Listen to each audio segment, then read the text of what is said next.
Yo, SojuTalk Nation! On this week's episode, we'll be covering Fuego releases from Alexa, Day 6 Even of Day, and Soyeon. We'll also be cooking up some spicy news coverage and keeping you updated in State of the Nation. So prepare your body, turn up the volume because we coming in hot. Hit me with that intro.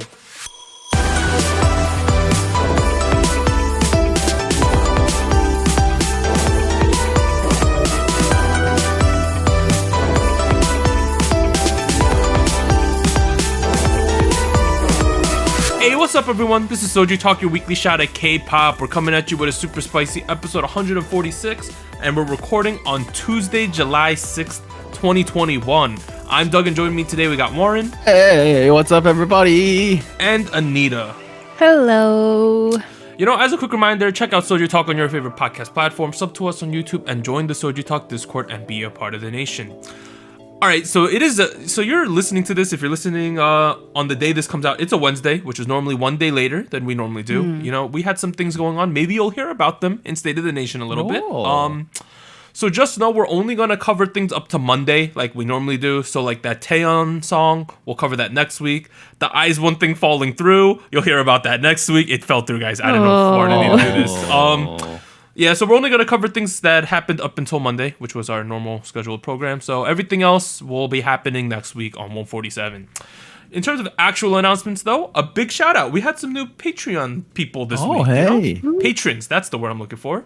So shout out to our new Fiesta patron, Liam's Games and Toys, via his mom, Tanyoka. And also, happy birthday to Liam because his birthday is on July 10th. So happy birthday to Liam. Happy birthday, Liam. Oh my goodness. Additionally, we have a new Fuego patron, Matt, who on his Patreon, he was known as Washington football legend Matt McDonald. I'm pretty sure that's not his real name.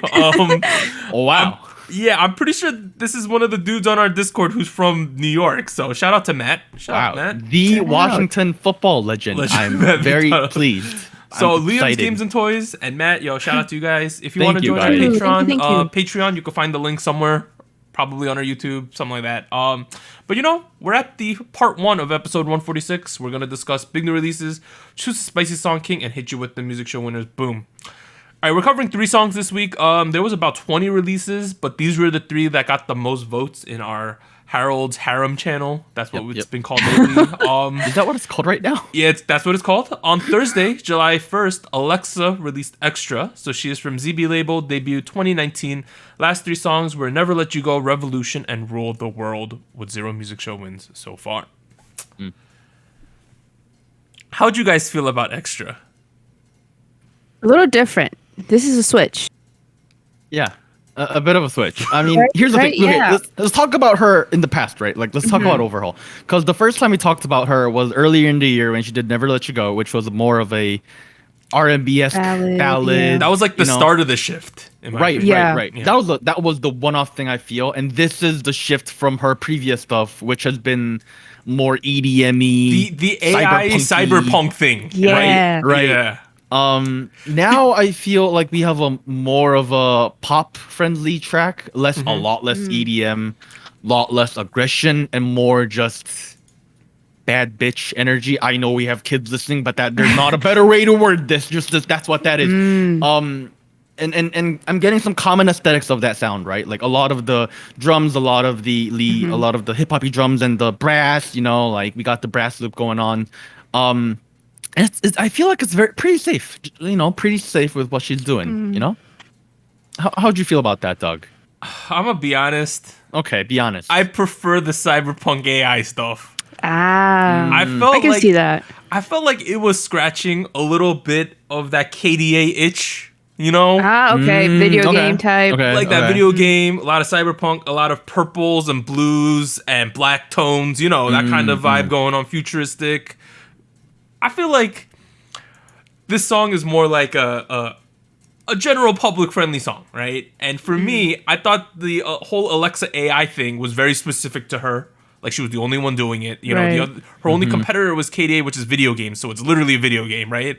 I kind of like the aggression that she used to have in her EDM stuff because although it might not have been like the best music ever in my opinion, it was hype. Like And I'm That's not true. saying that Xtra isn't hype. It's hype in a different way, right? And I just kind of prefer the AI hype, the cyberpunk hype that we. It's a hype, but with a different tempo and a different speed to it. Yeah, No? Yeah. I think one of my main reasons was like I can't overlook some of the lyrics in this song. Like, on my burger and my fries, always extra cheese. Yeah, Oh man. right? Oh Or like- man. Or like I think like excuse me, I need a doggy bag or something was in one of them too. I don't understand why is that a thing? I don't know. I need a It's doggy for- bag. Wait. Doggy she have bag a means dog? no. No, wait, you don't know what a doggy bag is? It's like for your For taking takeout, when you're in a food that you- restaurant. Yeah, that you Oh. didn't finish. Oh, Warren, come on, bro. Okay, for some reason I thought of those little bags that people like when Carry they the walk their dogs. dog. Right, and and whenever the dog poops on the street, they take out the little bag and they like scoop. No, oh wait, you think it was Like- that? No, a doggy bag is like another way to say like I need a takeout container at a restaurant. Okay. Yeah, Okay. Well, I mean, yeah. I guess it's kind of more not as no. used anymore. Nah, yeah, people don't really Yeah. say that. look, English is my second language. So is a lot of the people listening. These days, you just point at the food. I'm like, can I get a box, fam? Yeah, that's what I say. That's literally what you Yeah. say. You make like a weird like charades, and then they generally know Square. what you're doing. Yeah, something like that. But like, Anita, how'd you feel about these lyrics?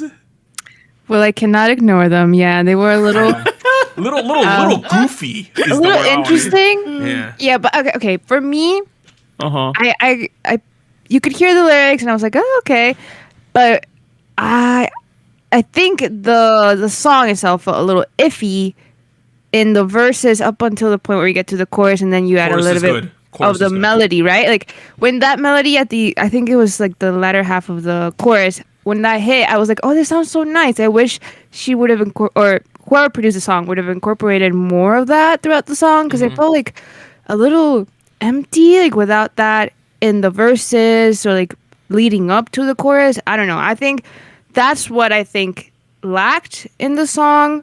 But energy wise, I think it's great because I love her dancing. And yeah, it's different, but still hype. I mean, before you move on to like the visual aspects of the track, well, that's the general vibe I got with the track is like there's not enough glue, there's not enough presence, Yeah. there's not enough oomph.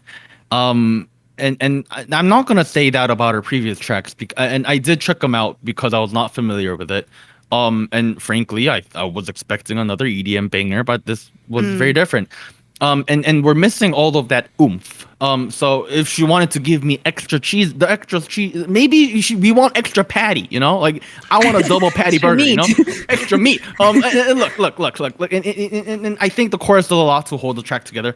Yeah. And you end up with a situation where the song itself actually flows fine. There's not like a hugely exciting moment. There's not a hugely underwhelming moment.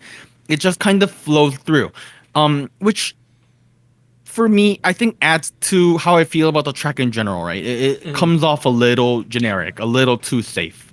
I had This a was- good time. It was kind of groovy. I think the chorus is good. I also think a lot of Alexa's music is carried by you need to watch the music video or a performance Yeah. while you're watching it. I think it's that would type agree. of music because I remember Alexa back on Produce, right? It was some rough times back then for her. Yeah. And then she came out, she did the solo thing. Like, I was like, I didn't know this girl was this good. Like, the Right. talent level, she's very charismatic on the screen. She's doing her thing. Like, I think Alexa's a very interesting person because she's a solo artist that you need to watch with the visual aspect, I think, with her music. I think a mean- lot of it's carried by the concepting.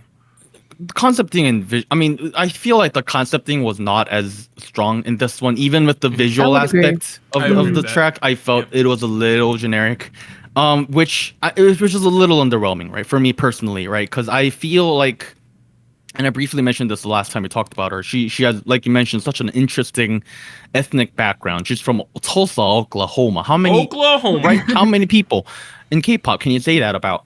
And I feel like that can do a lot to appeal to a wide audience, especially in the Western media, which is what she's going after.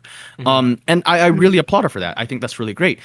What I would hope for is that characterization of Alexa to seep into her music, because right now I'm feeling a big gap between those things.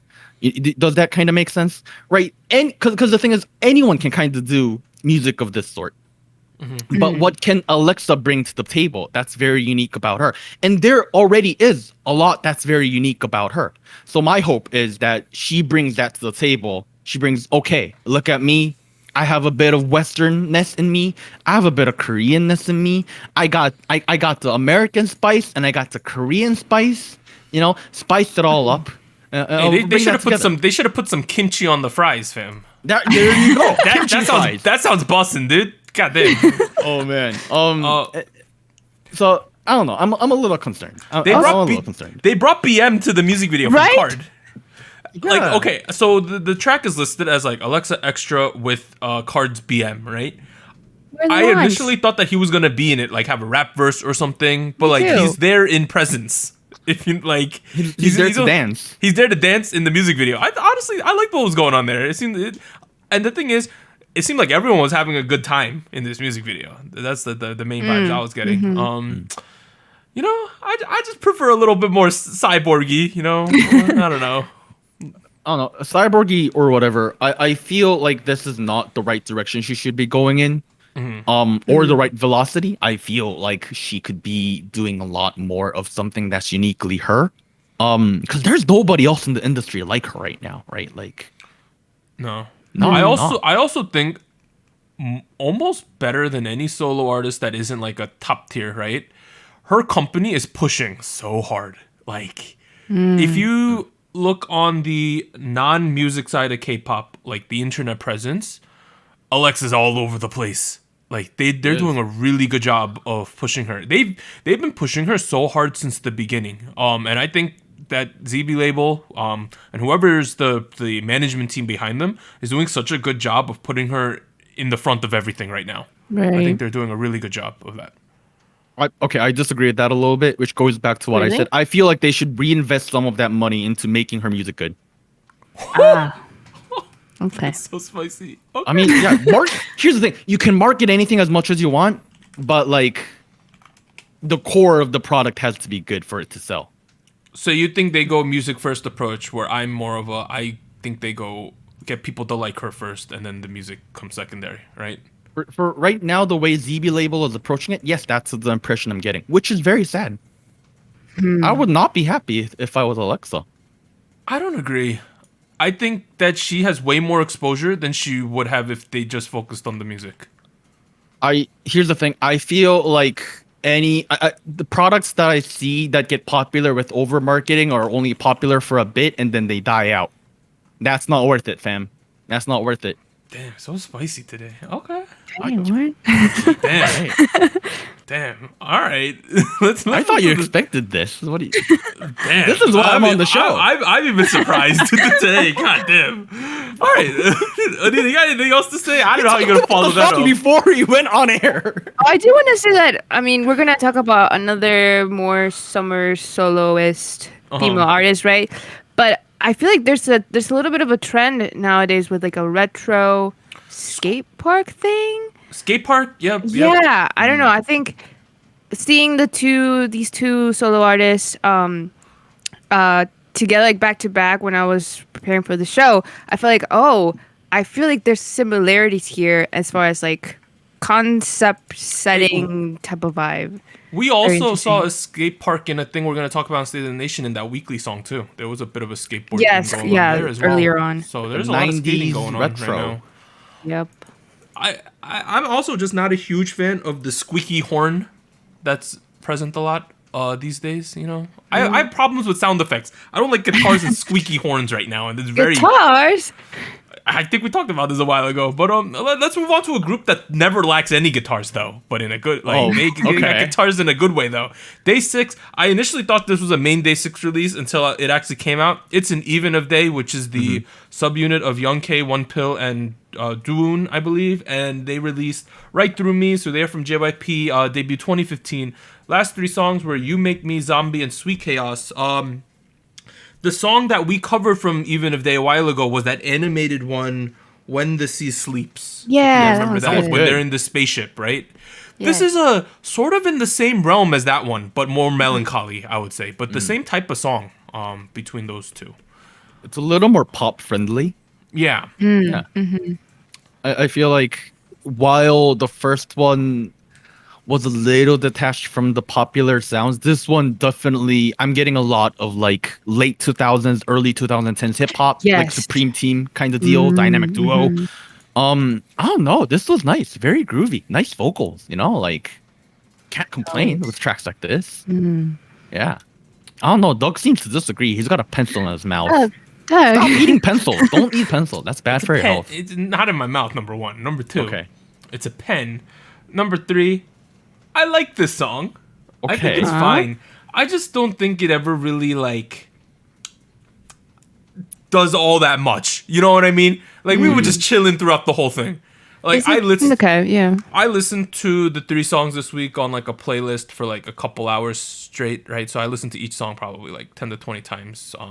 I like most of the time it's as background music, you know, I just want to get familiar with the music. And then like a handful of times I watch the music video with it, really pay attention. When this one was on as like a background song, it just flew by each time. Like Oh, okay. to the point where I'm like, what did like for a while I was like, I still don't remember what this song sounds like, even though I've been listening to it all day. You know? Really? Yeah.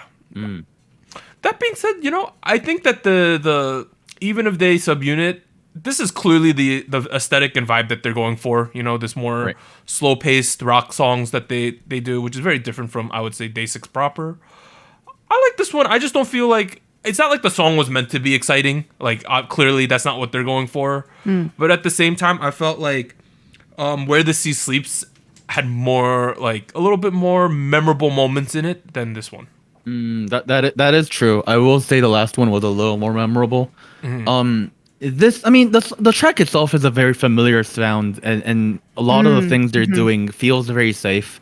I would argue their approach to making this track sellable and appealing widely was what they did with the vocals, what they did with the lyrics, and not anything very gimmicky aside from the electric guitar thing on the top you hear every now and then and the beginning, which, you know, like the distorted stuff, you know, like that adds a little spice, I think. And overall, I mean, I think it flows really well. There's not a point or moment that is like difficult to listen to or cringy or annoying. And in fact, I would say, yeah, this was enjoyable. I don't know where I'm going with this. Anita, speak. Please stop my discussion. Well, I do want to reiterate because I also got this feeling that there is a type of familiarity, like a classy type of thing in the chorus melody. I don't know what it was, but it felt like, oh, I feel like this is very familiar. And it makes a lot of sense with the rest of the song and the vibe that they were going for. And also sound-wise, I don't know if this is going to be like a thing for their subunit, but the percussions are really interesting. They're like very like poppy, like not typical like just drum set type of sounds. Like very like almost like I feel like there's some electric stuff going on, like some interesting stuff in the percussion. And I thought it reminded me a lot of their previous song. Where the Sea Sleeps. So I don't know. I feel like maybe that's going to be a little bit in their sound throughout, which is really interesting. Visually, though, I want to talk about the visuals because this music video is not like super complicated, but I feel like there's some references or like There's good moments, symbolism too. Yeah. Yeah. a lot of the visuals and the lighting and then some of the effects, like there's like a bit of a slow motion blurry type of effect in some scenes. It reminds me a lot of like Wong Kar-wai type of film and like Chungking Express. So if you're familiar with those visuals, like that mood, I thought that was really interesting. They included it, and of course there's some sort of like melancholy love story woven throughout. So I don't know, I think it made a lot of sense to include that, and it added to the whole concept of the music video. And I don't know, I really liked it. I think I agree with Doug that it's not super like high point in the songs or something where you feel like, oh yeah, this is definitely that one song. But it's very easy listening, and I don't know, I feel like it's enjoyable in any way because it just flows very well. So if you don't know who Wong Kar-wai is, or if you don't know the movie Chungking Express, it's basically like a Hong Kong noir-ish vibe yeah. is basically what Anita's saying, the aesthetics of the music video, which I do agree with. There's also Same. like symbolism, like I think at a certain point in the lyrics they're talking about like something about like, so this is like a sad romance thing, right? Is basically what Yeah. they were going for. Right. At a certain point in the lyrics, it's like they accept that it's just not gonna work, and then he like basically jumps his way through the glass box that they're in. I thought that was a really cool visual. Another guy standing there, and then like the ceiling comes down through. Like I thought that was a cool Okay, shot as yeah. well. Yeah. They had a lot of cool shots in this music video that were unexpected. And the interesting thing, it's like at a certain point he jumps through the glass partition thing that they're performing in, right? Right, And then right. at the end they're still in the box, right? I don't know what they're trying to tell us, but there's a lot of symbolism going on there, right? Maybe they were not able to escape what was Maybe just in his captivating mind them. or what he's trying to do, right? But he actually can't, like toxic relationships are kind of like that sometimes, right? Just saying. Okay. But Day6 has had a lot of interesting music videos lately. You remember the last time we had the guy who got shanked, but like Oh, yeah. Right, yeah. didn't go to the hospital, right? Like, so they've been doing a lot of cool music videos lately. A lot of symbolic stuff, I guess. Do we have any other thoughts about Day6 Even of Days Right Through Me? Going once, Very going nice. twice, sold. Cool stuff. All right, Dope final stuff. song this week is Soyeon's Beam Beam. So she is from Cube. Debuted 2017 as a solo artist, 2018 with G Idol. Last three songs were Hwa with G Idol, and as a solo artist, it was the Idol song and Jelly. And she has 28 music show wins with G Idol. Song of the week, right? Oh, I thought you didn't like the track. No, I like this one more than Oh. the other two. Okay. I think this is song of the week. Out of the Okay. three. I think Do that's we- fair. Anita, how do you feel?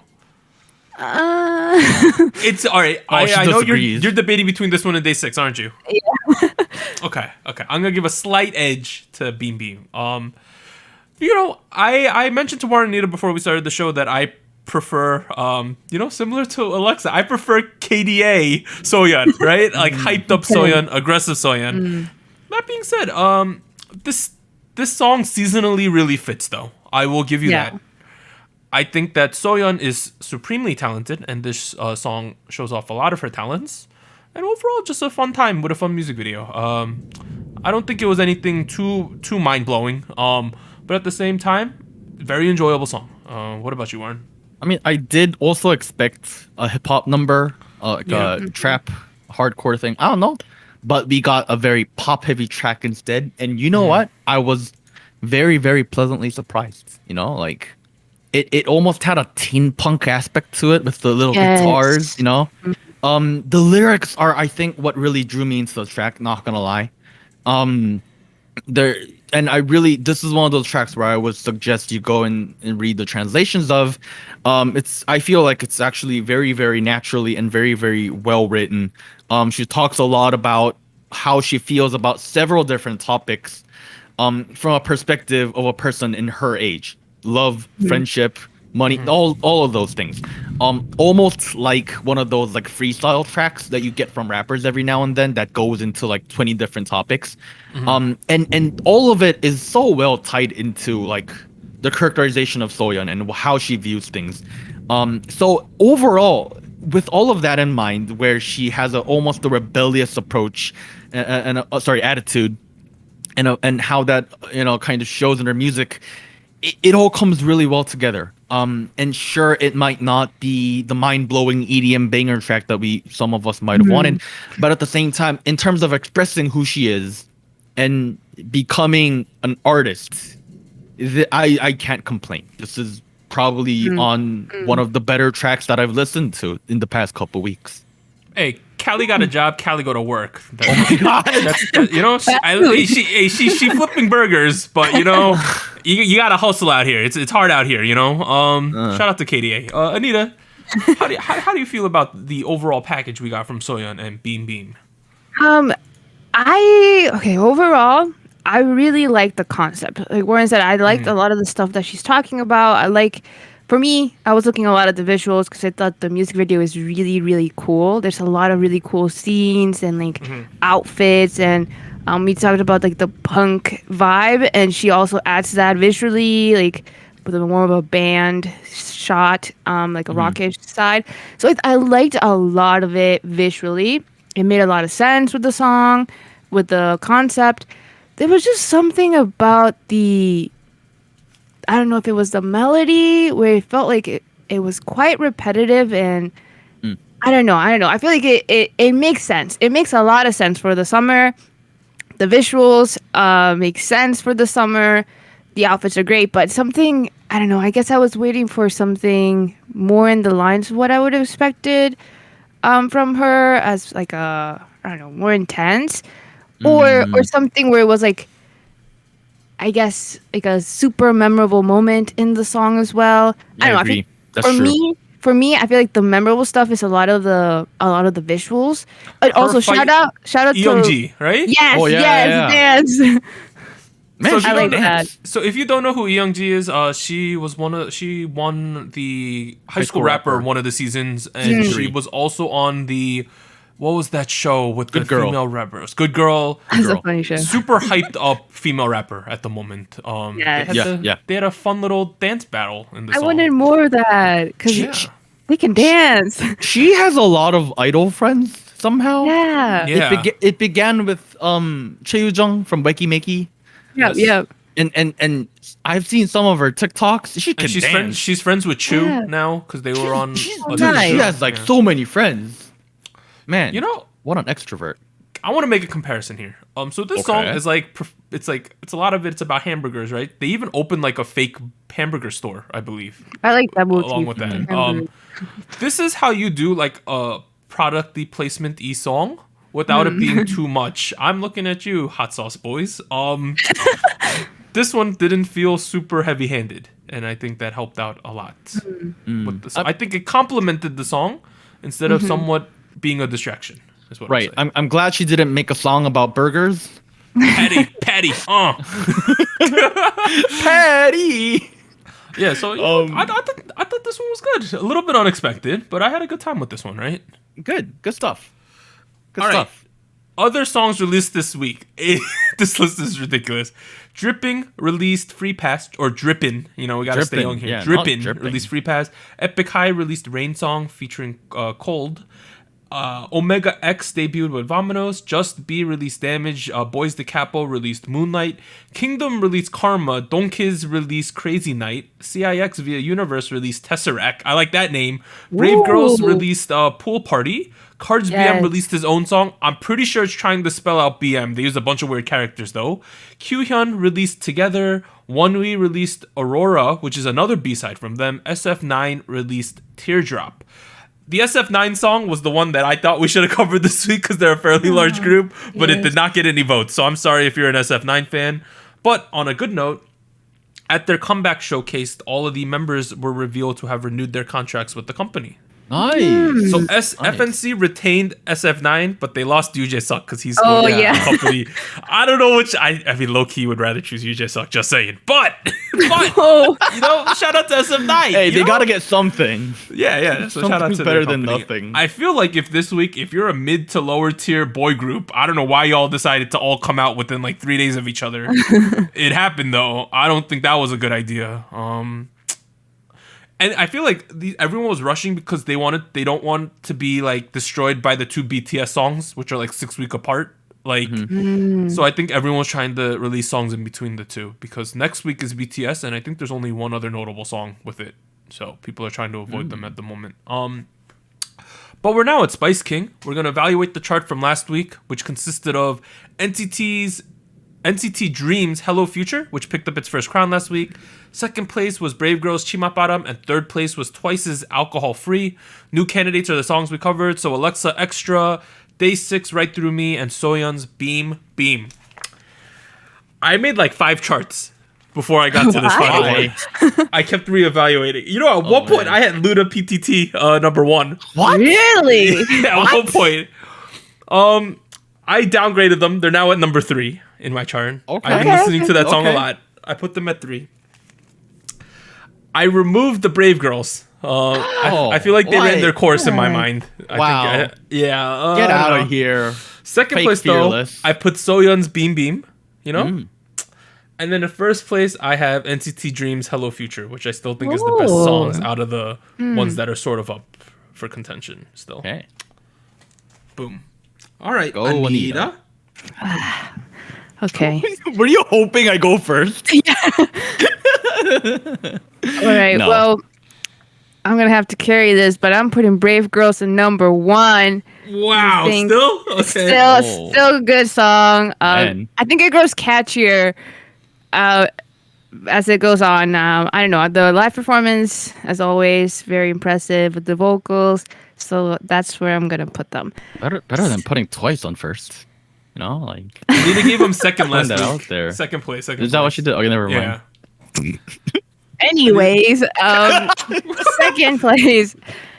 I'm gonna move up NCT Dream, Hello Future. Let's go. Very nice song. I think it also has grown on me because I don't know. I feel like the music video was a little much visually, but with the live performances, I appreciate it a little bit more. That's a good song. yeah, a good it's a really song. good, Song. good summer song. Very nice vibe for the group. So that's where I'm going to put them. And then finally for third, see, it was a debate, but I think I finalized the position, and I'm going to put Day 6. Okay. Yes. Day 6 even of day.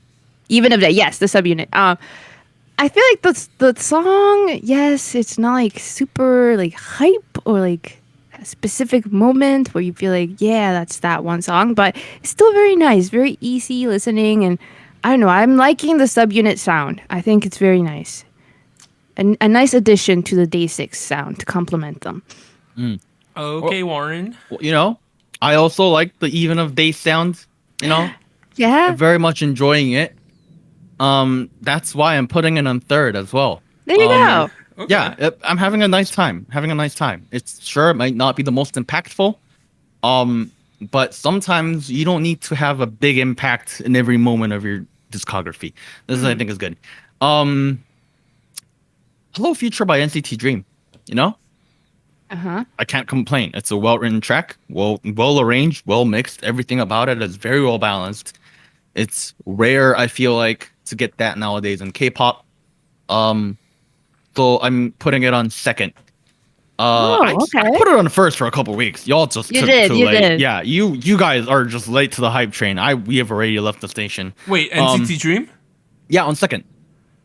What did I give it last week? Let me see. Oh, I don't know. I put it in first last week. Yeah, Siki. yeah. Oh. Yeah, okay, well, I'm talking about Anita. Anita's late Yeah, to the party. I'm late Okay. here. You are late to the party. We have already finished all the alcohol. Please go buy more.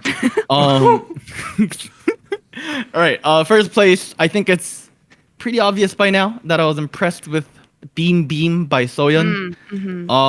I think everything came together very, very nicely. The sound, the aesthetics, the direction she's going in, the concepting, and the overall theme and the lyrics of the track. Everything is just feels like clockworks, just gears after gears, churning into a nice little comeback, which sure might not be the EDM banger or trap banger that people were expecting, but hey, you know, I think she pulled it off. And if Something you disagree, your argument is valid, and I appreciate your opinion. I think she won first, right, this week. She's Spice King. I think so. She's got to be. By numbers? No, Yeah. dude. No. What? No? You put Beam in first? Yeah, I'm putting Beam Beam on first. What do you think I was talking about the whole time? No. I thought you were gonna do it not so fast because you gave me shit for not putting Brave Girls on my chart. You don't have it either. I was like, what the? I thought you were gonna be like, but not so fast. Brave Girls is number 1, but you didn't do that. No. I was gonna put them in third, but I think I changed my mind a couple hours All right, ago. I gotta do some calculating. First place, 7 points. NCT Dream, Hello Future. What? What? I gave it a first place vote. You both gave it second place. Oh. Wow. That's 7 points. Okay. Second place, Soyeon with 5 points because Anita didn't put it on her chart. I gave it second. Warren gave it first. Anita is poo poo. And then in third place, we have Brave Girls, Chima Param. Dude, There Anita's we votes go. are so like influential every week. Bro, God what? damn. You gotta, what are you doing? Oh, man. Yeah, so that got 3 points because Day 6 only got 2. Yeah, so the chart this week, picking up its second crown, NCT Dream, Hello Future. 7 points. Second place, Soyeon's Beam Beam with 5 points. And third place, Brave Girls Chima Bottom with 3 points.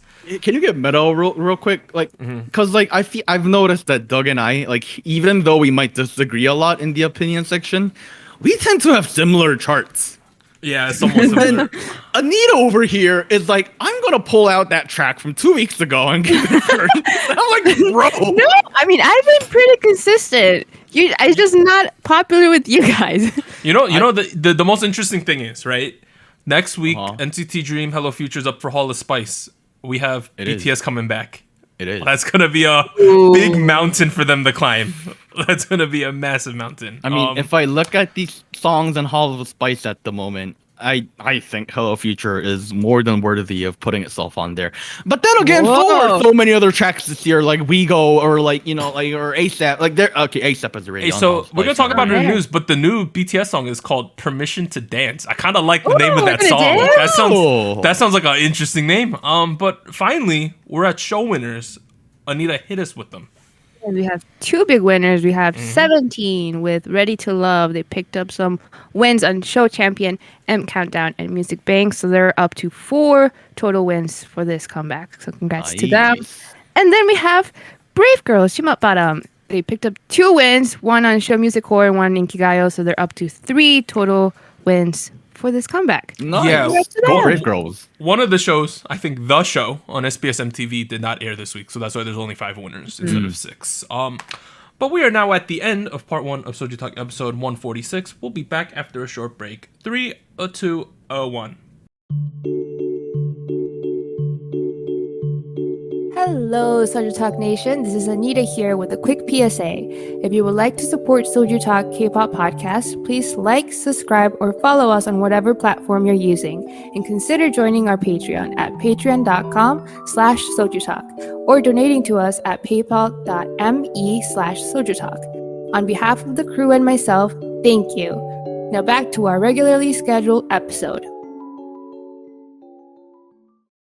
We are back at it with part 2 of SojuTalk episode 146, where we discuss recent K-pop news and events and give you the state of the nation. All right, a lot of news happened this week. First one are both HYBE related, right? So the first one, BTS's new song, Permission to Dance, will be released on Friday, July 9th. So in a couple days from now, guys. Wow. Very excited for that one. Yeah. Wow. Let's see how they follow up Butter, because Butter has been doing really well. I believe it topped Billboard 6 weeks in a row already. So man, that's something. Yeah. Is it gonna be bigger than Butter? Big ass Butter? What? We'll find out. Yeah, who knows? The other thing that happened is Bang PD, right? He is resigning from his role as CEO of HYBE, and he plans to concentrate on music production solely. So some other guy named Park Ji-won will be replacing him in his former position as the CEO of HYBE. I think that makes complete sense. I agree. Just because you're CEO doesn't mean you don't own the company. So he still owns the company, right? So he still makes all the money. He's probably just thinking like, hey, I am not the most businessman guy in the world. Let's let someone else handle that so I could do the things I like in my life, is pretty much how I'm reading it, right? To give a little bit of context, like all the former Big Three company, big people, like Mr. SM, Mr. JYP, Mr. Yang, none of them were like CEOs for a long term. Like they all became at some point they became like the lead producer of everything, like instead of like like leading a business is difficult, you know, like you want to be the guy who just says yes or no at the end, not the guy who gets to that point if you have that much money. So kind of big things out of HYBE, but the probably the biggest thing that happened this week is SM related. So they held something on July 29th called the SM Congress 2021, and they held it online, and it was to announce the agency's upcoming plans for their artists.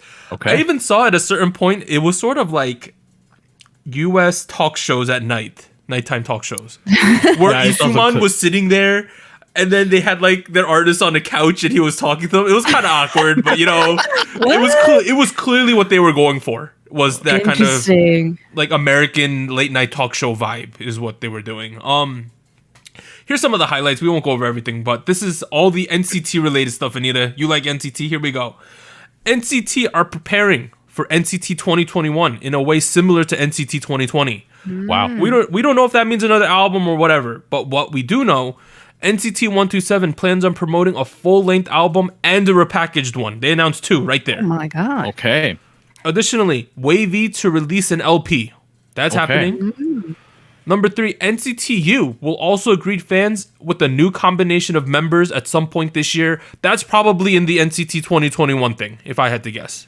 Probably. So Wow. they're basically saying like everything's coming back. You just got NCT Dream twice, but you're getting all the other things that are gonna also happen. We also we have NCT Hollywood news, y'all. Oh boy. Oh boy. MGM Television, which produced Survivor and The Voice, which are 2 massive reality shows in the United States. They will be partnering with SM Entertainment to hold a survival audition program in the United States to pick members who will promote as NCT Hollywood exclusively within the United States. So, going to be kids from America.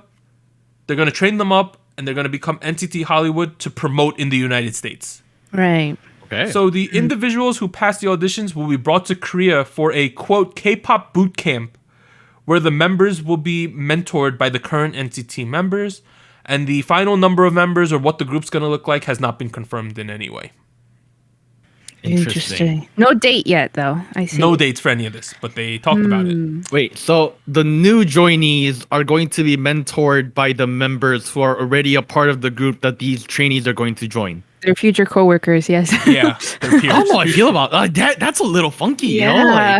Like, Yeah. it's an interesting power dynamic. Wow, but lots of interesting things in for NCT. Like, So here's one question I have. okay. How diverse are they willing to make this group? That is the big question. That's a big question because if they are going to promote this within the United States with English language songs, there's no reason why it has to be just Asian kids, right? Yep.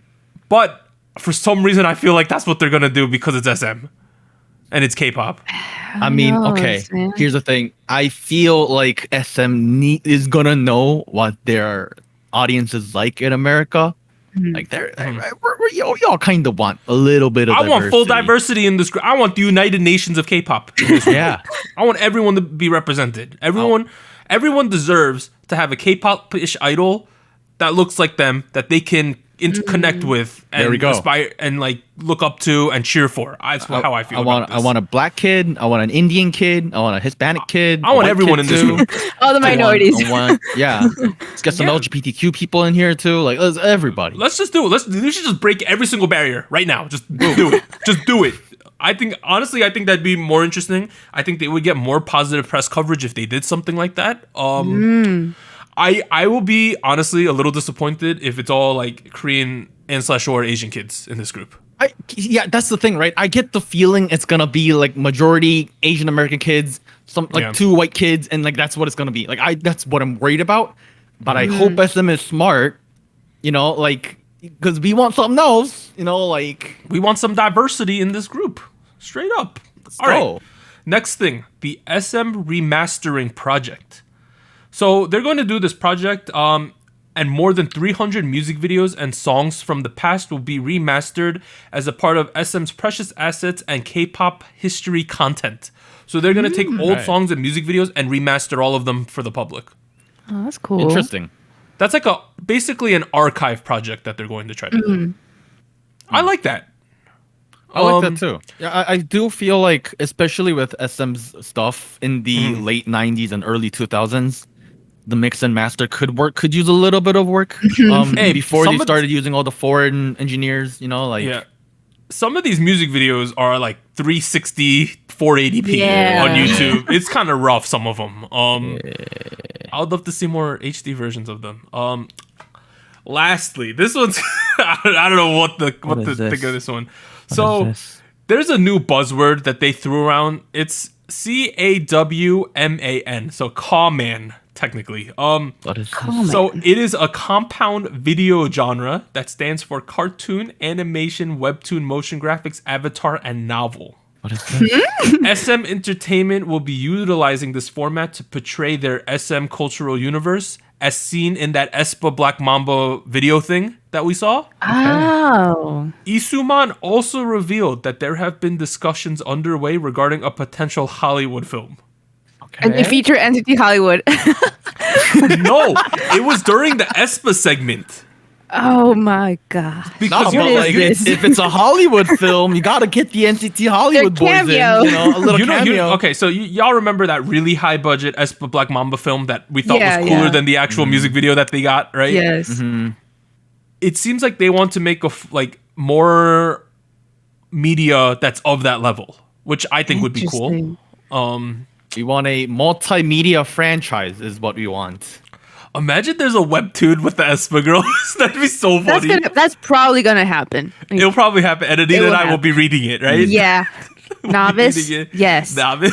Novice. Kwangya. Kwangya. You know, Oh man. I mean, okay.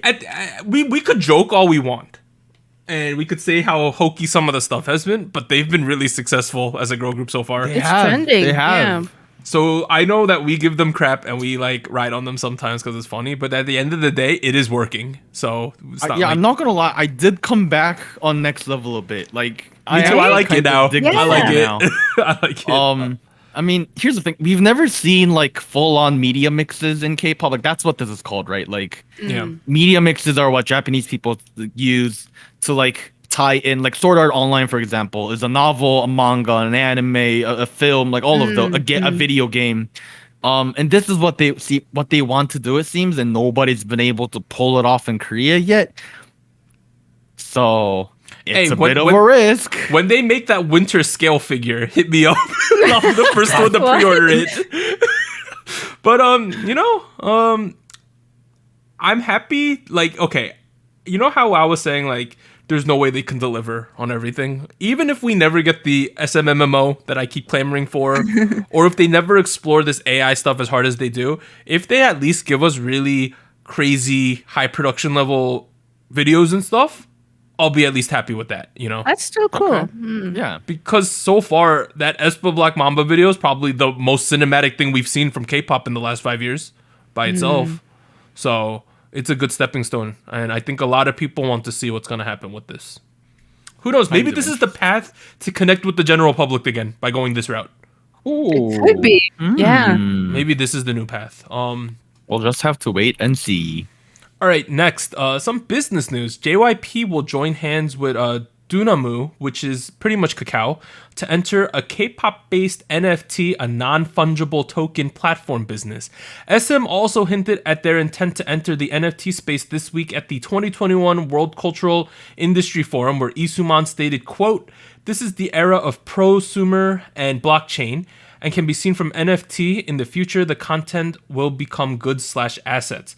SM has stated that they will support prosumer activities where they can make the, quote, recreated contents from the original content." So, a lot of buzzwords. Prosumer basically means people are making secondary media off of something. So that's like you take an aespa music video, you do some cool thing with it, and you release it. That's a prosumer TikTok. move. TikTok. Yeah, TikTok is prosumer as well. Reaction videos. NFT is basically okay. How do we describe this? NFT is more or less assigning that someone owns a digital property in a certain way. Is the basic way to state it. It's basically blockchain versus content. I highly suggest you look it up on Google because we are not tech podcasters. We are small brain K-pop music people. So here's a really basic way to describe it. All right, the Louvre owns the Mona Lisa, right? Correct. Yes. The Louvre or whoever owns the Mona Lisa, it's at the Louvre.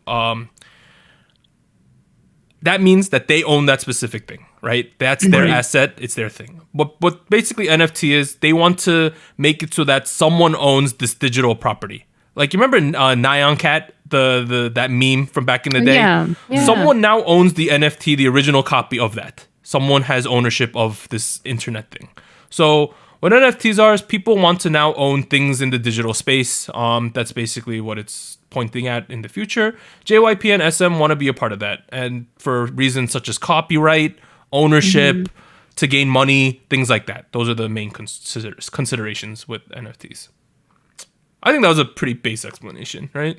Yeah. I mean, I think the takeaway of this is that the way we consume media is going to change over the next couple of decades. Yep. And Right. note how I'm saying decades. This is not going to change in this year, next year, that kind of deal. this the same as Bitcoin, right? Like it's not something everyone has. It's like you do it kind of deal. Same for a while. I feel like this is the way we're gonna approach this. If it dies out, it dies out. If it becomes the mainstream, it becomes the mainstream.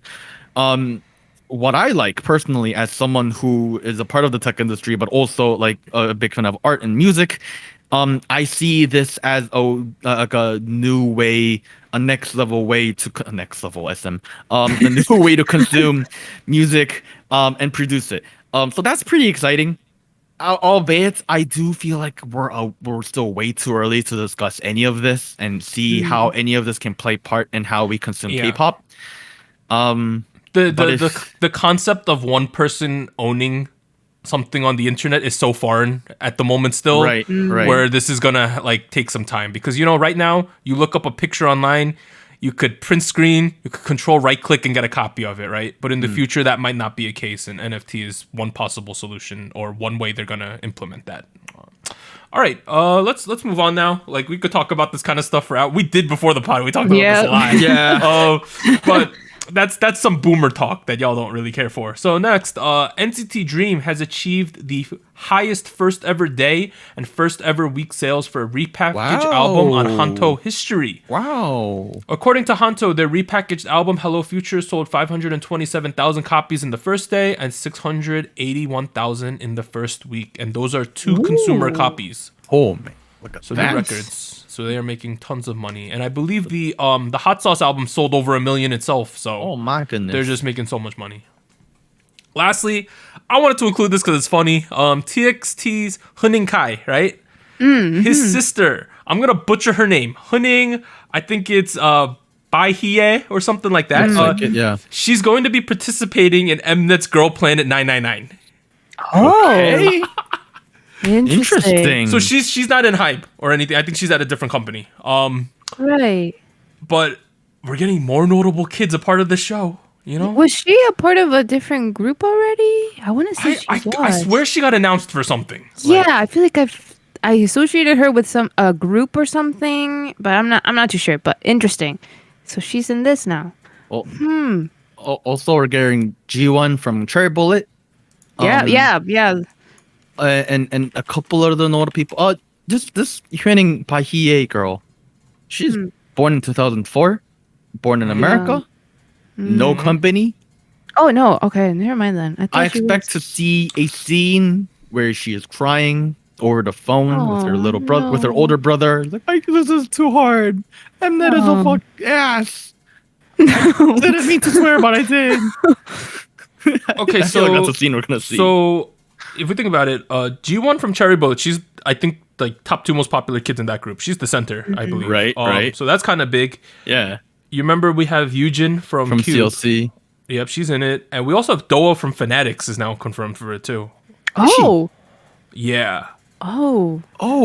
So there's she's only 17 still. She was 15 when she was on Produce, I believe. Something like that. Yeah, she's got a way ahead of her, but dang. It's starting to pop off. This show's gonna get intense, I think. The level, boy. the amount of kids they're already bringing on is pretty high. So, I was like raving about the Chinese kids. Like, Right. Korea's I think the Korean side of the production realized, all right, we actually do have to bring in good kids, because like we can't get embarrassed and get wrecked by the Chinese kids. Oh, so, no. Well, I'm excited. That JYP and P Nation show, Loud or whatever. I don't think anyone's watching that at the moment. Like, shout out to a Aura. couple of clips on YouTube. They're so young. They're so little. Okay, let's be real though. I don't think there's been any hype for that show, like the mainstream hype. I guess not. I haven't seen it lately. I think the mainstream is now hype for the UJ Suck and the Homies group, the MSG wannabe stuff. That's kind of been popping off lately. It's like number 1 and 3 on iChart right now. Pretty much invaded every chart. Yeah, so you remember like if you remember, wait, what was her name? Ihyori, Rain, and Yuji Suk had that group last year. Yay. It's basically another thing that he's doing on his show, and for that show right now, whatever they produce is gold for music-wise, so popping off. What's really interesting about that is, like, you just look this time around, he's not singing. He's there as a producer. and it's still popping off. And it has like some funny members too, like Ji Suk-jin from Oh yeah, Running Man's Running on Man. there. Who else is there? Simon Dominic's in it. Oh, you mean Jung Gi-suk? That's his name. Yeah, you have Not there, Simon D. there's an actor I like, Lee Dong-hee. He's from Reply 1988. So like, Oh, yeah, it's an yeah, interesting bunch of people. But announced comebacks this week. The Boys via Universe, July 11th. Heartfelt, July 14th. EXO's Dio, July 26th. And then in August, Stray Kids, Gravity, and Black Swan. So those are some interesting comebacks. Oh, cool. State of the Nation. I don't got too much this week. You know, July 4th week is a big fishing week. Be kind of busy lately. Yeah. Hey, business is booming, you know? That's all I gotta say. Guap. You know? Making money. Hey, people love fishing, you know? That's a thing. There's so many discussions on our SojuTalk Discord of people on dating apps and men holding fish. That's a discussion that That comes was a up like thing. once a month, and people say like apparently if I'm ever on a dating app, I should never hold a fish. Like it reduces my chances of getting a match by like 1,000% or something. Wow. So like. Yeah, I don't know. Apparently, it's a meme, so I will never hold a fish on a dating app. You're not on a dating app right now, though. Nah. Nah. Okay. Hey, I'm just leaving the option open in the future, sir. Just Okay. There you go. Yeah. All right, Warren, you got anything interesting? Anita, you want to go first? Yes, I had a busy weekend. It was a long weekend for me, and I went out of town. Took advantage of the holiday, and we took a trip with the family to Niagara Falls. Ooh. First time there. It was really pretty, very very nice. The weather was also really nice. A little hot, but not too bad. We thought it was gonna rain because we saw it on the forecast, but it cleared up just when we arrived. So it was nice. Nice. Yeah. So the funny thing about Anita going to Niagara Falls is the amount of driving time, right? Yeah. So- it's a drive. Anita lives somewhere in the United States where the fast way is to go through Canada, right? Right. Typically, you do that. It's like a certain amount of time, and you're like, all right, this is convenient. But you know, Americans, we can't go to Canada right now. Like that's the thing. So her family had to drive an extra 2 hours to go through the American side. But to be honest, I don't know. It wasn't that bad. I feel like I don't know. Maybe after what? that flight the 14-hour flight that I had to take to Korea, no stops. Anything shorter than that is fine. Like Okay, no, the flight is a lot better than like the car zone. No, No, I feel flights like are way better. You get car to rides are stay. way better than the Bro. flight. Okay. No, they look, give you food on the flight. I got. Eat I'm and on be the in the flight. car too. I want to have a discussion real quick about airplanes. Yeah. Okay. You're in that economy class because we ain't rich. We on that Exactly. economy class going to Normal Korea. people. We're in the let's say we're on the sides on the sides, not that middle 4-person joint, right? We're on the sides where it's 3 people. Which seat do you like? Do you like aisle or do you like window? I like window. I like aisle. I'm 100% aisle. I There got you go. I got a small ass bladder. I got to pee a lot. Like I can't do that window joint. No. You can go for a walk. You can go hang out with people. You know, like you can go to the restroom. Like you can stretch your legs. The I whole know- day is yours at that point. I you know on like- paper, a window seat is technically more comfortable because you can lean your head. You ain't gonna potentially get bumped by someone in the aisle at night or whatever. But like, bro, okay. So when I went to Korea last year or I went early last year. When I went to Korea, it was I was on the aisle. You know, my sister was in the middle seat. Shout out to her for not making me sit in the middle seat, right? And then we had a girl next to us in the window seat. She peed one time during the entire flight. Dang. It's God possible. God bless that girl's bladder. like, I think the stint we went, like whatever she went, my sister it was like 8 hours on the back end where she just didn't go.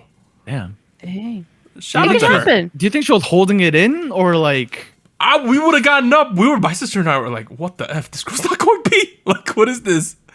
I don't know. I thought that was kind of interesting. As a small bladder person, I couldn't comprehend what was going on. I got up like 10 times and walked around during the flight, you know? Dang. I don't know. Just something to talk about. What about you, Warren? You did anything interesting?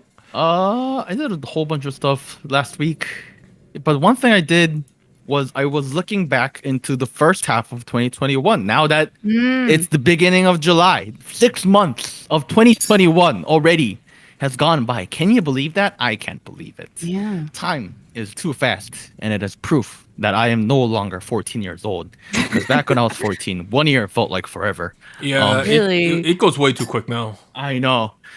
So if you're 14, expect that when you're 20. How old am I? Like 23, like now 24. Look. Anyway, 2021. Lots of interesting tracks we've had so far. I put up list of tracks and albums that I found interesting this year on my Twitter from various different aspects, genres of Korean music. But I picked out 8 tracks I like from K-pop in specific. Which, in going in alphabetical order, was Chungha's X, Fromis, Nines, We Go, EXO's Don't Fight the Feeling, IU's Lilac, NCT Dream's Hello Future, Stacy's ASAP, TXT Love Song, and Weekly After School. Nice list. And this was weird. This was weird, right? Because I was under the impression the entire half of the year that 2021 sucks. That's what I thought. I was like, 2021 is butt. It is poo-poo. Big diarrhea time. Not liking it. But it turns out I was looking at the music and I was like, you know what? I actually like some of this stuff. And I don't think it's because there were some tracks that I was very negative against. I feel like that happens all the time. Like, sure, this year it happened to be twice in ITZY. I feel like I've had big criticisms towards different groups in different times of my life. I feel like that's not what it is. It kind of goes back to how I feel about Korean music in general and the industry. We are in an interesting point in time in the industry where we're seeing a big shift, and I've mentioned this here and there, and it kind of really hit me hard these last couple of days, because I feel like this year and the year before, 2020, is gonna go down as some of the worst periods of Korean music industry in the past 3 decades. You probably didn't expect me to say it, Doug and Anita, but I did, because there's no other way toward it. Hey, SojuTalk Nation. This is Warren here. I'm currently editing the podcast, and turns out this rant is way too long. It's way too long. Kind of drags on a little bit, not gonna lie. But I do think some of it might be interesting to some of y'all. I don't know.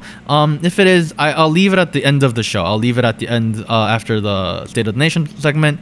So if you're interested in some of my pessimistic views of the industry, you can go check it out after we do the State of the Nation segment.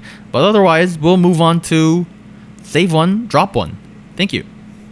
For that, and you make interesting matchups, right? Right. So I put together 8 roundups that represent the first half of 2021. Okay. You know what I might do? I might just cut out the rant and place it after the World Cup. That's what I might do. What? All the World Cup. Anyways, Save One, Drop One, SojuTalk edition. Let's go. All right. We have round 1. Girl groups on the rise. We got Stacy by ASAP by Stacy and After School by Weekly. Oh, I'm gonna be honest here. I actually didn't think one of these songs was all that great. Really? Really? Wait, what? I What is I wrong know with you? you guys liked both of these songs a ton, right? Yes. I think one of these songs is like a 9 out of 10 still.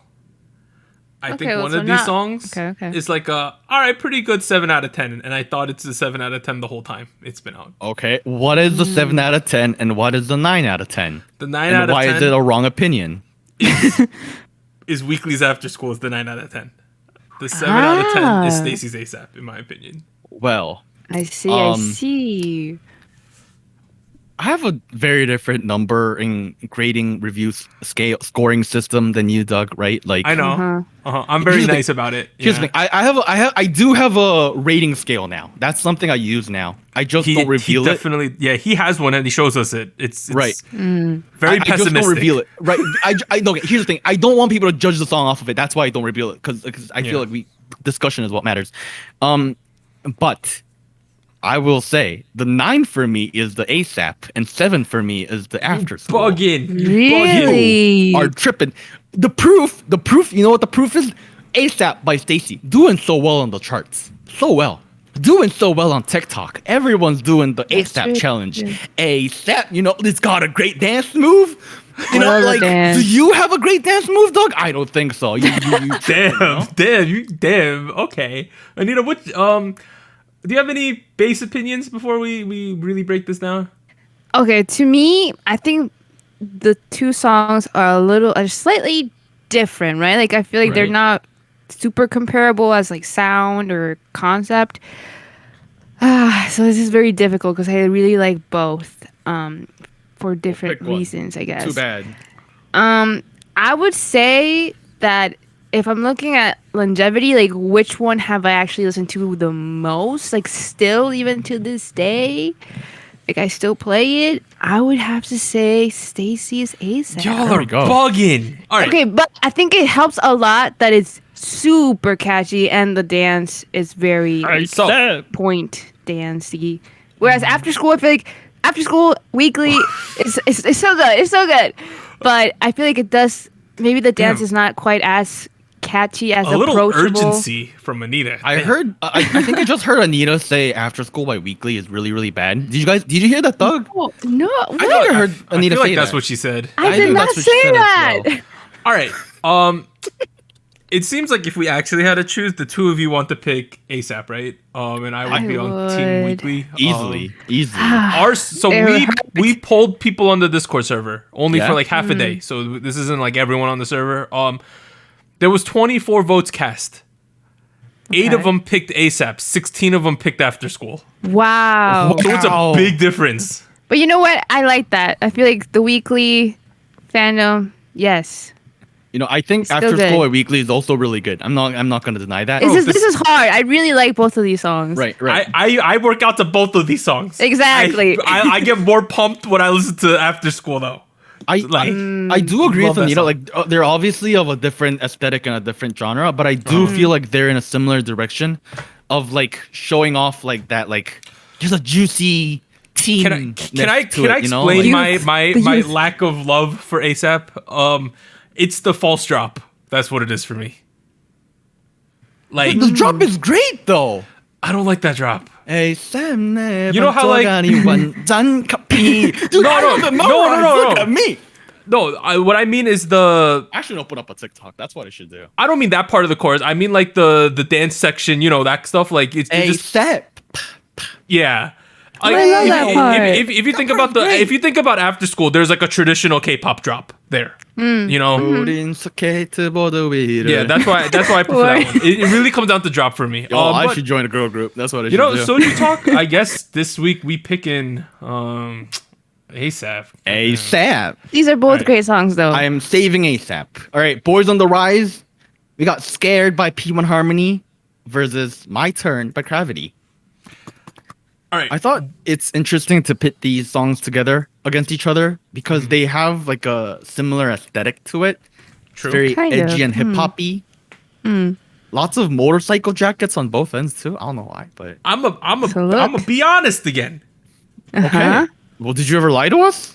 I think both of these songs. I think neither of these songs are that great, but one is so memorable that you have to pick it. I'm curious. I feel like you're gonna pick My Turn. You have to pick My Turn. I agree.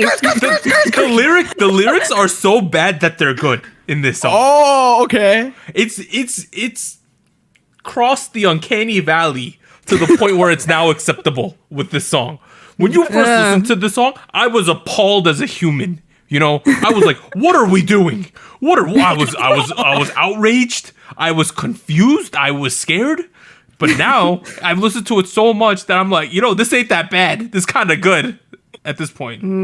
Survive. Mm-hmm. Okay. That's how I feel about it. Whereas, like, P1 Harmony, I remember we listened to this. It was like, it's a dark concept. It's a good dark concept. They're doing well. But there's nothing as memorable as the skirting and the skirt and all that crazy crap in the Gravity music video. And they doing this with the hands at different cars. points, The peaches. Yeah, that's why you got to pick My Turn. over, Personally. Scared. I feel like Scared by P1 Harmony is the better song here. I kind of agree. It was Oh, okay. just better made. But I do agree with Doug. The skirt. No, that's what takes it to the next level. It does. Shout out to It's- Exy for making these lyrics. Shout out to Exy. Anita, how do you feel about these two? I definitely agree. My turn. I did a double take because those skirts were interesting, but I grew to like them. And I like the aesthetic of the music video a lot too. But Scared P1 Harmony, I think this is probably my favorite song since like their debut. Like I prefer this over the debut. So I like the direction they were going with that, but it's not like super duper memorable. So You know? the Discord in this one on 7 votes for Scared, 10 for My Turn. So it was actually kind of close. It was not unanimous like we were Makes with sense. this one. We So are the three of saving us- My Turn and dropping Scared. All right, next one. Round 3, summer easy listening tracks. We have We Go by Fromis9 versus Dun Dun Dance by Oh My Girl. All right, Warren, I think we clearly know which one of these two you're going to pick. Well, I mean, I just said one of them as like song of the year for me. You guys go first. I think it's too obvious what I'm gonna say. Okay. Whew. Okay, you want to hear something? I think We Go is music video of the year by far. I don't think it's song of the year. Wow. You are just spewing out poo-poo takes after pew-pew takes. But But We Go is better than Dun Dun Dance. That's what I'll say. Like I don't think it's song of the year material, but I think it's better than Dun Dun Dance. How about you and yeah? These two music videos are in like my top 5-10 music videos of the year though. Really? that I've Both of liked. them? Yes, both of them. Okay. How about you, Anita? I definitely prefer between the two of these summer tracks, We Go. I think I mentioned it. I really like how they went in on the Photoshop Apple advertisement music video. It's so good. It's so really good. It's And so good. Also, I started watching like after we reviewed it, like a couple weeks after, I started watching a lot of the live cams, a lot of the performances, and the dance is so catchy. I saw a lot of people doing like covers of it too. Which one? Yeah, the arm thing is really nice. So yeah, We Go. I We struggle Go by with this one though. Fromis9. I struggle with this. Yeah. I don't think there's much to struggle here. My struggle is because the logic I used earlier in this segment already. Give me 1 second. So I liked Weekly's After School because it has a better drop, right? Mm-hmm. I think Dun Dun Dance has a better drop, but I What? think that We Go is a better song. I think okay. I think the Calling Me Now, like it's fun, but Dun Dun I Dance love is a that drop. part. Okay, personally, I have a couple qualms with Dun Dun Dance and its chorus. Really? Oh, I The think it's part strongest where part. we go, baby, give me, baby, give me, baby, give me more. That part I really don't like. There's a couple parts in the song where I'm like, why did they add this? They didn't need to add this, but they did it. The part I love singing, but the part where Yes. she goes, dun, dun, dun, that part, like, I'm not into that. Not into that. You guys know what I'm talking about, though, right? Do that again. No, do that. You guys know what it is, though, right? Like, I do, but I really like it. I really don't like it. On the other hand, on the contrary, We Go by Fromis9 flows so well. There's not a single Really clean. moment in the track that is boring, nor out of place. It is just masterfully created. We Go by Fromis9 is proof that their new direction is working. It's just a shame that it's not performing better on the charts. Just a shame. So We Go got 15 votes and Dun Dun Dance got 8, so it wasn't that close. So Let's go, We Go. I think the We Go package, music video plus song, is a top 3 thing though this year. I don't- agree. Yeah, but for me, more points is because of the music video. Oh, We Go. We are saving We Go and dropping Dun Dun Dance. Oof, this is a We tough have- one for me. Hybe Entertainment Rookies. Hybe Entertainment Rookies. We got 0 times 1 equals Love Song. I Know I Love You featuring Tori by TXT against Drunk Dazed by Enhypen. Very different songs, obviously. Yeah. But very angsty, nevertheless. So I'm normally the type of person who you would probably think prefer the Enhypen song because I like hype songs. Right. I do think I do like the music video for Drunk Dazed more. Oh, really? Yeah, I like that music video. I think there was a lot of Okay. cool Interesting. things going. I like their vampire concept. But I will recognize that 01 Love Song is the better song. I think there's certain parts in the Enhypen song, like the chorus, it just like drags on. You know, right? Like it just keeps going. Like, and like it's good, but it's like the type of synths they use are just like you know, like over and over again. Yeah, and yeah. You know what? I don't know if you know what I'm saying, but that's how I feel about it. I get it. I get it. I Yeah, at a think I certain get point, it as was well. like, all right, we did a little bit too much here. The 01 Love Song, though, great. I like a lot of parts of the song. I even like the part in the music video where they shut off the music and they're just kind of humming it, and they're kind of. Oh, that part's good too. That's a really interesting part. I would give it to TXT 01 Love Song, though, between the two. I also would give it to 01 Love Song. I mean, I've shown it love the last couple weeks with the Spice chart. Yeah. It's I feel like it is so on trend yet trend leading. It hits so well with the target demographic as well as people outside it, which is what you should be doing with a pop track, you know, like Anita, are you also in the TXT camp? Yes, I am. look I at think us, we all agree. I think between these two, I agree that in Hypen, Drunk Days, very interesting. I also like the vampire concept. I like the little tease of the lore and like connection of The future group, storylines. yeah. Yeah. I think that's pretty cool.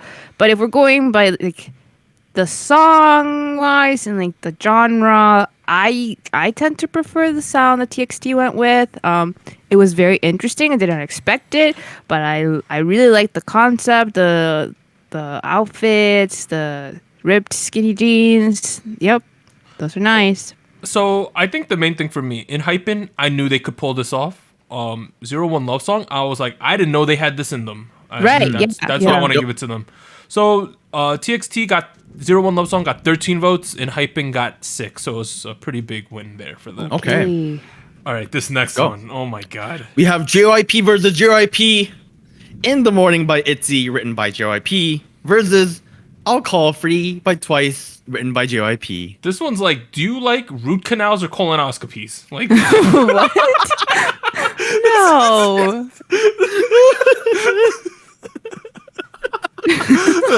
sorry.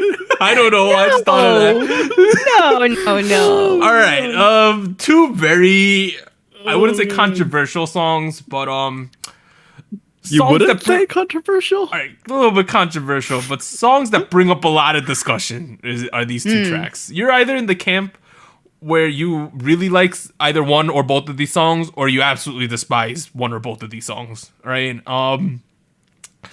That being said, I definitely do not.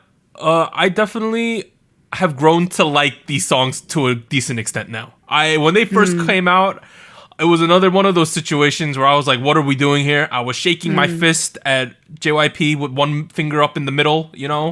One of those things. I couldn't believe what they did to either of these groups. That being said, I've kind of grown to like both these songs for different reasons. I think the Okay. ITZY song, the Mafia in the Morning song, is similar to the Gravity song for me now, My Turn, where it's like I listened to it so many times, I made fun of it so many times that I started to actually like it to an extent, and I find it kind of enjoyable now. I'm like, all right, it is what it is, you know. We gotta watch this.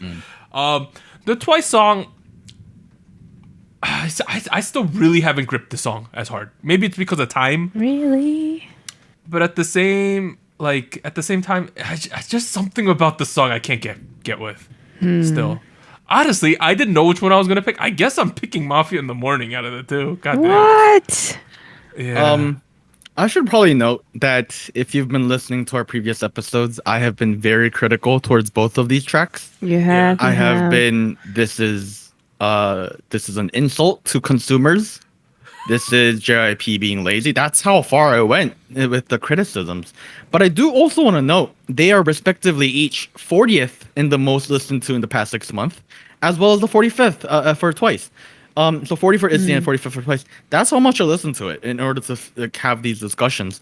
And after having these discussions, because these discussions, I feel like In the Morning by ITZY for me has reached a new level.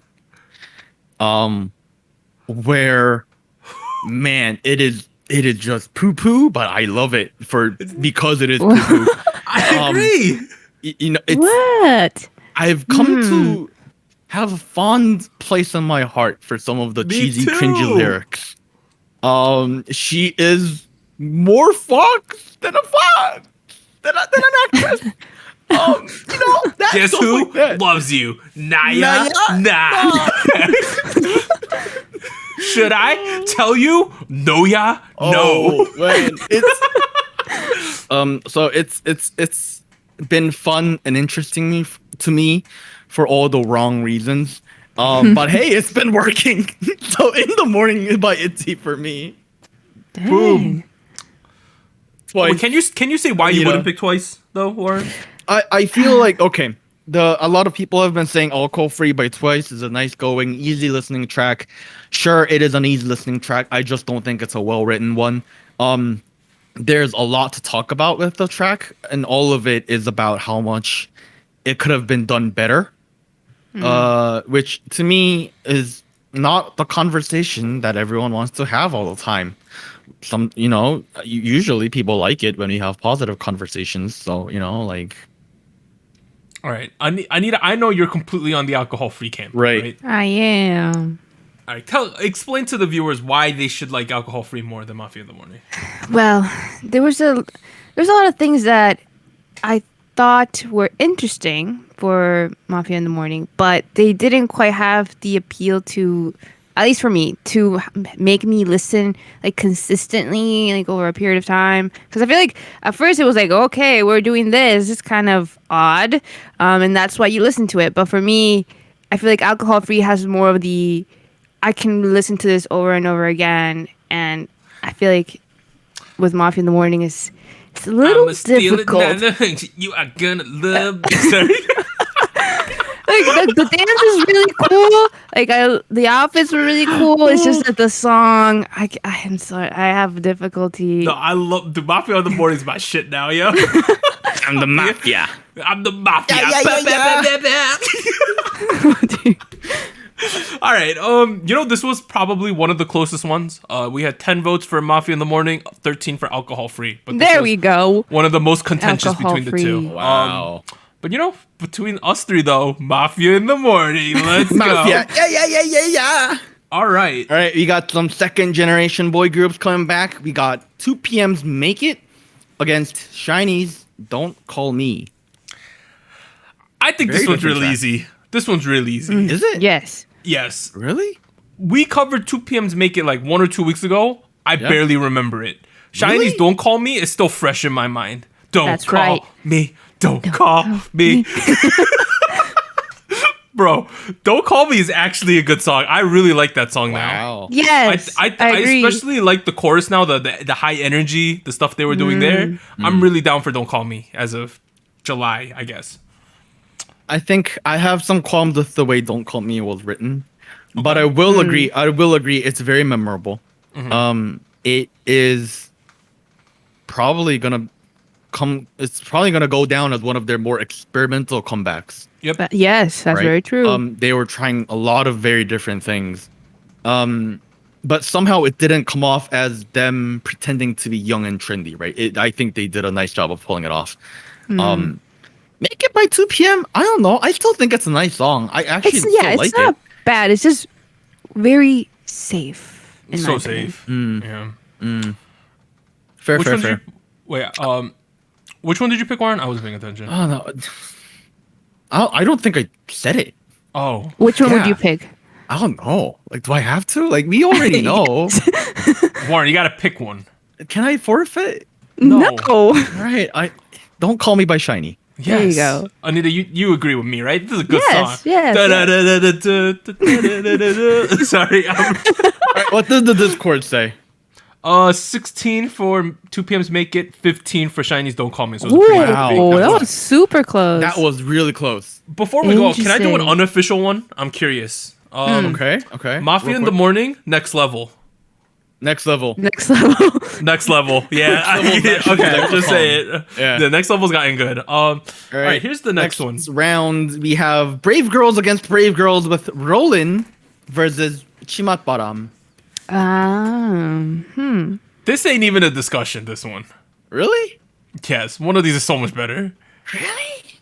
Yes. I thought I did a pretty decent job of putting songs against I each think other. I guess one I'm of wrong. these is like significantly better than the. I think Rolling is so much better than Chimabaram. Really? Wow. Yes, I feel like it's by a a mile. little. Yeah, it's a little hard to judge the two songs because I guess for me, I having heard Rolling and then hearing Chimatbaram is a little like I don't know, like one couldn't have existed without the other. Exactly.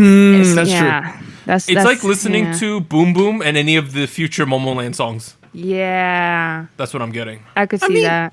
But then you can't tell me you'll like Butter over Dynamite, Anita. That's what you told me over break. No. But see, I guess I happen to like the way that they redid the sound in Butter. Whereas with Brave Girls, I feel like it was redone, but not in a way that I thought was better. Does that make sense? Or at least to me. Oh, can I Okay. can I say a technical thing? If you're hearing like lightning or hail or anything near me, we're in a storm right now. I've been Oh, is paying it the still power. storming near you? Near me, it's pouring still. Oh, really? no. Okay. Yeah, I mean, so if I'm you- not if too you- far away from you. We're done. If you've been hearing any weird sound effects, it's that. This adds to the mood. Warren, you think this is closer than I do, right? Yeah, I mean, okay. So when I was making these, I thought I put together songs that I felt like were good competitions or similar on a level of whatever. Guess I was wrong. But I mean, I do agree. I do agree. I like Rollin' better than Chimaparam, which is a big part of it is Chimaparam feels like Rollin' 1.5, 1.2, whatever. Yes. If it's a similar degree of whether each of the song is better or not, then I would pick the original over the the sequel. I will say it's not that I don't like Chimaparam, it's that I was less excited about it, especially because Roland had a whole internet explosion. There's a story behind it. Right. There's a Yeah. whole narrative behind it. Rolling was fun to be a part of. Like, Right. Yeah. the hype. This was the most one-sided one. Rolling 21 votes. Chimaparam 2. Wow. Oh my god. Wow. Yeah. Shout outs to the two people. Yeah. All right, let's go to the last one. All right, last one. We have some disco bangers with Butter by BTS versus Lilac by IU, which, I mean, they're not traditional discos, but hey, some disco pop tracks that are big this year. These From are like some of the two biggest- what people would call Song of the Year candidates. Yep. Yep. I just noticed the picture of the IU. I looked real quick, and I thought that was Taeyang real quick in the picture on the right. Oh, in the I looked real quick. I was like, "Yo, Taeyang's in this music video." He's not though. No. I am going. Okay, as an IU fan, I don't think Lilac's her best song ever. But Interesting. I do think Lilac is better than Butter. If I had to put one versus the other.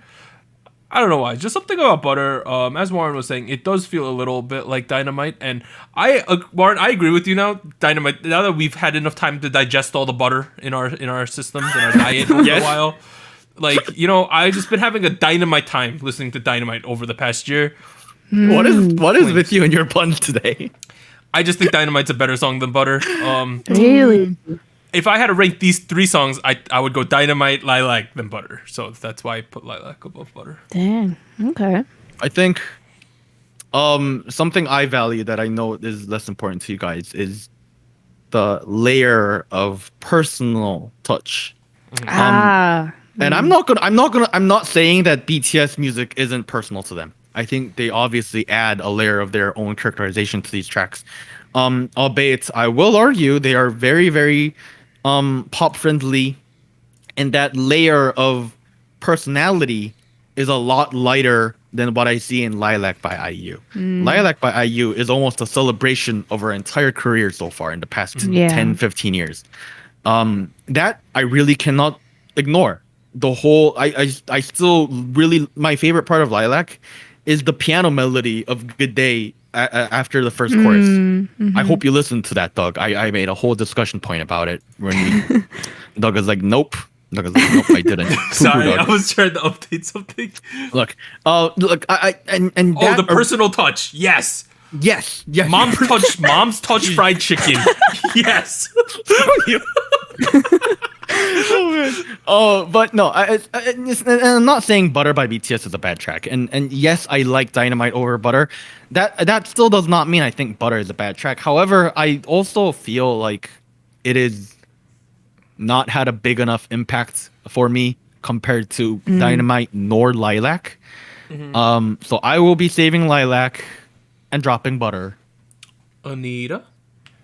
Well, I agree. I also would save Lilac. I think for me, what was most memorable, like the song is very, very nice, but I also really like the visual aspect of Lilac as a music video. I like the little references, I don't know, everything about it seemed like very, very, very detailed, but still really enjoyable. Even if you weren't paying that much attention to like her whole discography and like the references, very visually like super, super nice.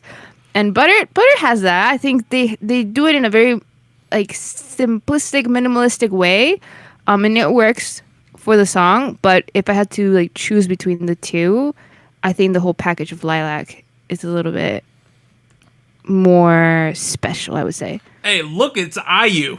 God damn. Sorry. In terms of our Discord server, 17 votes Lilac, 7 for Butter. So it was a pretty my big God. discrepancy. More than I had surprising. Same. Yeah. That's very surprising. thought. That kind of wraps up the this or that. I like this concept. It doesn't have to just be for K-pop too. We could do inanimate objects or things like that. Yes. That's basically what we've been doing with the World Cups. but I feel like this is more tailored to like two like specific like one matchup. It's different. Oh, It's like if you do a best barbecue food or best fast food, and then you just did like McDonald's versus Burger King, straight up, which is better. So you kind of cut through all the fluff and you get the matchups you actually want, maybe, Yeah, so more it's like specialized. it's like the Super League of World Cups. You're not gonna get that reference. But I don't think this one's gonna fall through. I got the reference. Oh, okay. Oh, I didn't. Nice. I didn't know. Look, I will be honest. This is a little more effort to put together than the World Cups. That's true. That's true. I thought of another segment we could do for State of the Nation. Maybe I have a lot of ideas. I have one that I think would be kind of funny. I'll talk about to Warren and Anita after we Stay stop tuned. recording. I want to do more tier list stuff. Oh. Straight up. I think tier lists are funny too. Yeah. Yeah. I think I know a way to do them without getting hate comments on YouTube. Oh. So talk about that later. Okay.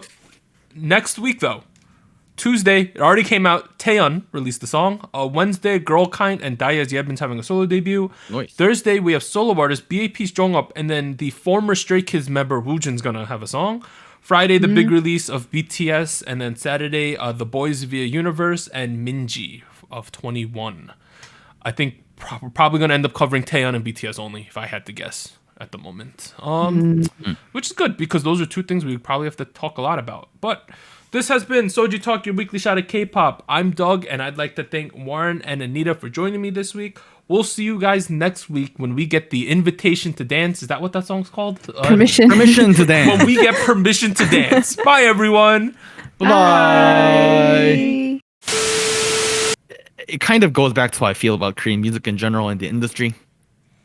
We are in an interesting point in time in the industry where we're seeing a big shift, and I've mentioned this here and there, and it kind of really hit me hard these last couple of days, because I feel like this year and the year before, 2020, is gonna go down as some of the worst periods of Korean music industry in the past 3 decades.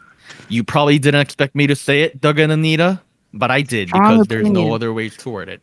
And I think previously before that, the worst times in Korean music was probably the early 2000s, where everybody was doing really sad ballads, and the idols are not that memorable. Let's be honest. I have the people I like one time, Baby Vox, but like Was it that much an interesting time of creating music? Was it? No. Nah, I'm gonna say no. Here's the thing. If you look at right now, we're seeing an interesting thing where K-pop and all of this idol music, it has a very clear pattern, right? It's kind of detached from the general public, and is doing either one of two things. They're going after a Western audience, or they are digging deeper into the current audience they have in Korea, their whatever core demographic fandom they have, which is fine. People can do like a cyclic marketing approach and make a lot of money that way. However, the problem you get at that point is you don't have an influx of new listeners. That's what you need.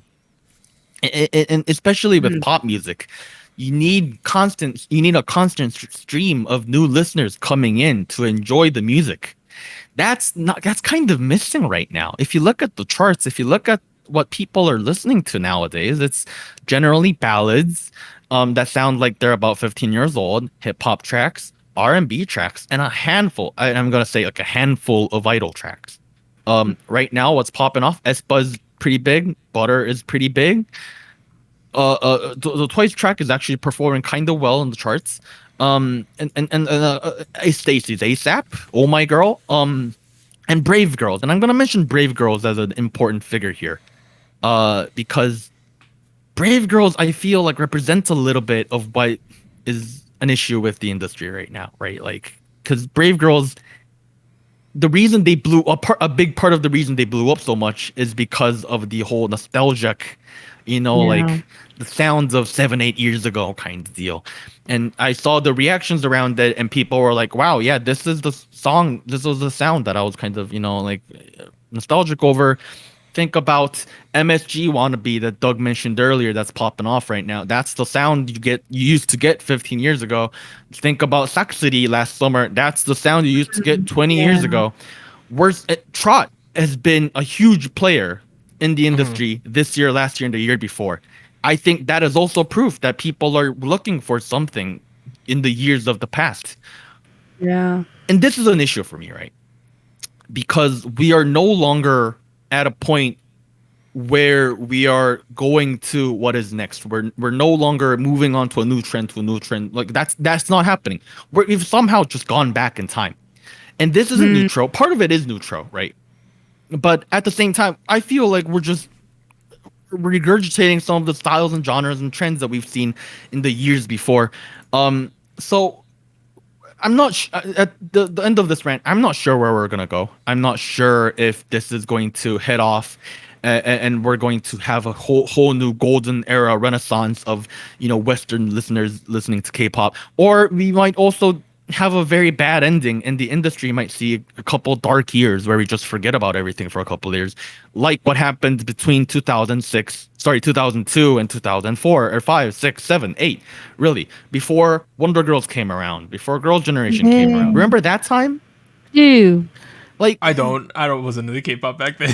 The thing was, here's the thing, like, what was interesting about that time is that everyone knew some of the more mainstream groups. Everyone knew Girls' Generation. Everyone knew Shiny. Like everyone knew about 2PM. And when I talk with my friends and when I talk with people on the internet, nobody knows some of the biggest players on the industry right now. That to me is evidence of the general public and the K-pop listening sphere being very detached. And I recognize that I'm speaking very, very long right now. But what I'm trying to say is I'm a little concerned. As someone who enjoys listening to and analyzing Korean music overall as an industry and as a culture, this is concerning. And it's even more concerning because I don't see a solution out of this at the moment. I hope I'm wrong. I really do. This was a very negative way to start today's State of the Main section. I might cut some of this out. Look, Doug, are you moving stuff around? Okay, let's start this. Okay, we have a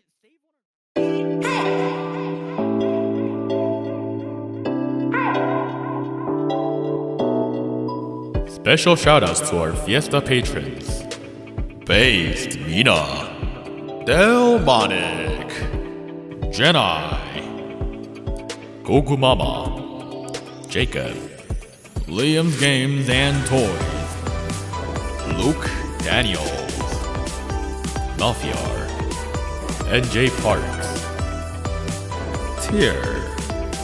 Thank you for joining SojuTalk. And special thanks to our Discord server mods, Jacob, K-Music Erday, Koala, Malfiar, Max, No Bias Nuna, Tuggles, and Wolf297.